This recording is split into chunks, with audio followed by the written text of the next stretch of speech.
Hello दोस्तों, welcome back to Sunday series. आज India में जो अमीर और गरीब के बीच का कोर डिफरेंस है वो सबसे ज्यादा है पूरी दुनिया के मुकाबले, क्योंकि जो टॉप 10% लोग हैं वो इंडिया का 57% टोटल नेशनल इनकम रिप्रेजेंट करते हैं और उन्हीं 10% में जो टॉप 1% लोग हैं वो अपने 22% के मालिक हैं, जबकि जो बॉटम 50% के लोग हैं उनके पास सिर्फ 13% इनकम ही आती है। इसी तरह पूरी दुनिया की पॉपुलेशन की बात करें तो 50% पॉपुलेशन सिर्फ 2% वेल्थ को वॉन करते हैं, जबकि वर्ल्ड के जो 10% पॉपुलेशन वाले लोग हैं उनके पास 75% वेल्थ है पूरी दुनिया में, जिसमें 38% वेल्थ तो सिर्फ उन 1% लोगों के पास है जो दिन ब दिन और अमीर होते जा रहे हैं। अब सवाल ये आता है कि आखिर ऐसा हो क्यों रहा है? क्यों आज एक अमीर इंसान इतने पैसे एक दिन में कमा लेता है जितना एक गरीब इंसान अपनी पूरी जिंदगी में भी नहीं कमा सकता? आखिर अमीर और अमीर क्यों होते जा रहे हैं? इस सवाल के जवाब को रॉबर्ट कियोसाकी ने अपनी book why the rich are getting richer में बताया है कि क्यों आज एक अमीर इंसान और अमीर होता जा रहा है जबकि एक गरीब इंसान और गरीबी की ओर जा रहा है। इन दोनों में डिफरेंस होने का सबसे बड़ा रीजन है एजुकेशन का। ऐसी एजुकेशन जिसे अमीर लोग फाइनेंशियल एजुकेशन कहते हैं, और यही फाइनेंशियल एजुकेशन उनके बच्चों में भी होती है जो बचपन से उन्हें वेद देते रहते हैं, जिसकी वजह से एक अमीर इंसान और उसका बच्चा और अमीर होता जाता है। इस फाइनेंशियल एजुकेशन को हम 6 ऐसे इंपॉर्टेंट लेसन से सीखेंगे जो हमें भी फाइनेंशियल फ्रीडम की ओर आगे ले जाएगी, जिसमें सबसे पहला लेसन है the rich understand how many works, यानी अमीर समझते हैं कि पैसा काम कैसे करता है। ऑथर कहते हैं कि एक अमीर एंटरप्रेन्योर के और अमीर होने का एक कारण यह है कि उनका फाइनेंशियल आईक्यू बहुत हाई होता है।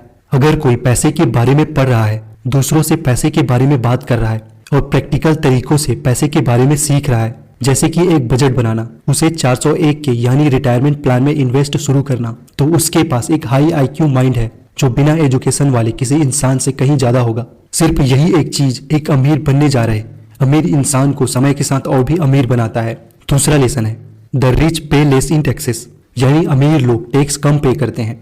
ऑथर कहते हैं कि वेल्थ और इनकम इनक्वालिटी का एक कारण टैक्स भी है। अमीर लोग जानते हैं कि कानूनी तौर पर गरीब और मिडिल क्लास की तुलना में ज्यादा पैसे कैसे कमाना है और इनकम पर टैक्स भी कम से कम पे करना है। ऑथर का कहना है कि अमीर लोग टैक्स में कम पे इसलिए करते हैं क्योंकि उनमें से ज्यादातर बड़े बिजनेस के मालिक या प्रोफेशनल इन्वेस्टर होते हैं और इन लोगों के लिए बहुत से टैक्स पर डिस्काउंट अवेलेबल है। ऐसा इसलिए है क्योंकि वे नौकरियां, रहने को घर और बहुत से प्रोडक्ट प्रोवाइड करने के लिए सरकार के साथ पार्टनरशिप में है, इसलिए सरकार उन्हें कुछ लेन देन के लिए टैक्स में छूट देती है। इसलिए ज्यादातर अमीर लोग अपने इनकम से एसेट्स बनाते और बाकी बचे पैसों से टैक्स भरते हैं, जबकि एक मिडिल क्लास इंसान अपनी इनकम से पहले टैक्स भरता है और फिर बाद में उसे खर्च करता है, लेकिन कोई भी एसेट्स नहीं बनाता।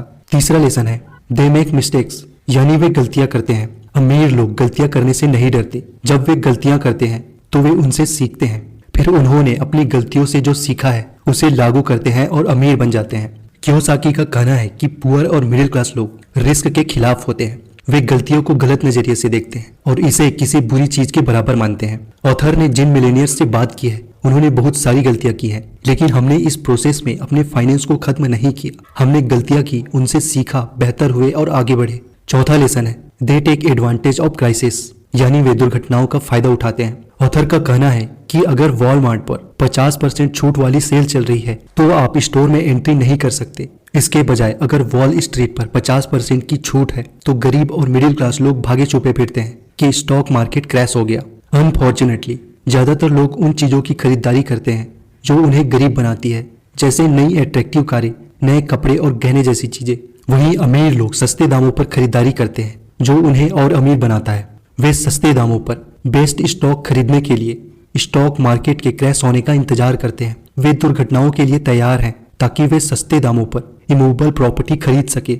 वे सस्ते दाम पर सोना, चांदी और बिजनेसेस खरीदते हैं। सोच की यह line famous investor Warren Buffett के कोट्स के समान है, यानी जब दूसरे लोग लालची हो तब आप डरे रहे और जब दूसरे डरे हो तब आप लालची बन जाइए। पांचवा लेसन है they use debt to buy assets, यानी वे संपत्ति खरीदने के लिए कर्ज का यूज करते हैं। भारत के सबसे अमीर इंसानों में से एक मुकेश अंबानी ने भी अपने बिजनेस जियो में इन्वेस्ट करने के लिए 12,850 करोड़ रुपए का लोन लिया था। ऑथर का कहना है कि ज्यादातर मिडिल क्लास लोग 4 से 6% का ब्याज पाने के लिए बैंक में पैसे सेव करते हैं। वहीं एक अमीर इंसान 10 से 12% के ब्याज पर लोन लेता है और उस पैसे को अपने बिजनेस में इन्वेस्ट करता है 10% से ज्यादा रिटर्न कमाने के लिए। लेकिन कभी कभी यह रिटर्न 25 से 30% भी हो सकते हैं।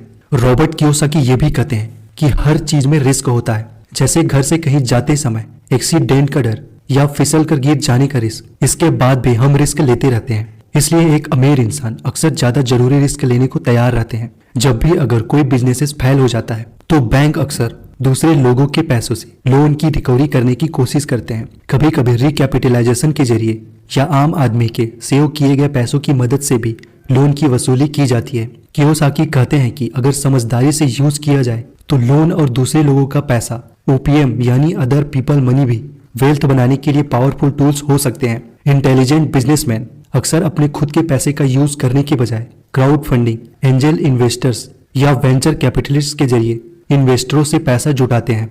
यह एक ऐसी स्ट्रेटेजी है जिसका यूज कई अमीर इंसान करते हैं, लेकिन कम एसेट्स वाले मिडिल क्लास लोग यह नहीं करते, जो उन्हें गरीब ही रखता है। छठा लेसन है, दे क्रिएट फैंटम इनकम, यानी वे प्रेत आय क्रिएट करते हैं। ऑथर का कहना है कि फैंटम इनकम एक भूत की तरह है जो मौजूद तो है लेकिन दिखाई नहीं देता। केवल वही इसे देख सकता है जिसके पास प्रॉपर फाइनेंशियल एजुकेशन है। मान लीजिए कि एक रिच माइंडसेट इंसान जमीन खरीदना चाहता है और उसकी कीमत है 1 करोड़, तो वह इसे खरीदने से पहले 20% डाउन पेमेंट करता है और इसे चुकाने के लिए वह टैक्स चुकाने के बाद बचे पैसों का यूज करता है, यानी आपके कमाए पैसों पर टैक्स के बाद कटौती। ऑथर ये भी कहते हैं कि अमीर लोग कभी भी अपने पैसे से घर नहीं खरीदते हैं, वे बैंकों से पैसे लेते हैं और फिर रियल एस्टेट खरीदते हैं। इन लेन देन में जो टैक्स बचता है उसे ही फैंटम इनकम कहा जाता है। ज्यादातर बड़े इन्वेस्टर्स भी एसेट्स खरीदने के लिए पैसा उधार लेते हैं, क्योंकि वे उधार लेकर टैक्स खत्म कर देते हैं। और रॉबर्ट कियोसाकी ने भी इसी सरल तरकीब का यूज करके 8000 से भी ज्यादा रेंटल प्रॉपर्टी का साम्राज्य बनाया है। उन्होंने अपना पहला अपार्टमेंट 25 साल की एज में खरीदा था। ऑथर इस बुक से ये भी सिखाते हैं कि पैसा काम कैसे करता है। अगर हम फाइनेंशियल लिटरेसी की बात करें तो भारत 28 देशों में 23वें नंबर पर आता है। भारतीय रिजर्व बैंक के अनुसार भारत में केवल 27% लोग ही फाइनेंशियली लिटरेट हैं, यानी कि ज्यादातर लोग आर्थिक रूप से शिक्षित नहीं हैं। इसके चलते कई सेलिब्रिटीज अपने शुरुआती करियर में खूब पैसा कमाते हैं, लेकिन कुछ समय बाद फिर दिवालिया हो जाते हैं, क्योंकि कभी कभी यह सिर्फ पैसे के बारे में नहीं होता, यह मनी मैनेजमेंट के बारे में भी होता है। एग्जाम्पल के लिए चाय सुट्टा बार के मालिक अनुभव दुबे भी किसी प्रिविलेज बैकग्राउंड से नहीं आते, लेकिन फिर भी उन्होंने 400 से ज्यादा आउटलेट खोले हैं और 150 करोड़ से ज्यादा का रेवेन्यू अर्न किया है। एक्साइटिंग बात यह है कि यह कोई रॉकेट साइंस नहीं है कि यह सिर्फ दूसरे लोग ही कर सकते हैं, आप नहीं, आप भी ऐसा कर सकते हैं। आपको बजट बनाने पर और इनकम के सोर्स बढ़ाने पर ध्यान देना होगा और कम से कम 20% पैसा इन्वेस्ट करने पर भी, क्योंकि ऑथर कहते हैं कि जरूरी नहीं कि आप कितना पैसा कमाते हैं, बल्कि यह जरूरी है कि आप कितना पैसा रखते हैं और वह पैसा आपके लिए कितनी मेहनत करता है। तो आई होप इस बुक की समरी आपको अच्छी लगी होगी और आपने कुछ नया जरूर सीखा है। आपको ये समरी कैसी लगी नीचे कमेंट बॉक्स में कमेंट करके जरूर बताइए, ताकि हम ऐसी नॉलेजेबल और लाइफ एजुकेशन वीडियो आपके लिए लाते रहें। अगर आपको लगता है कि ये वीडियो आपके किसी दोस्त या फैमिली मेंबर के काम आ सकती है तो ये वीडियो उनके साथ शेयर जरूर करें। मिलते हैं नेक्स्ट वीडियो में, तब तक के लिए जय हिंद।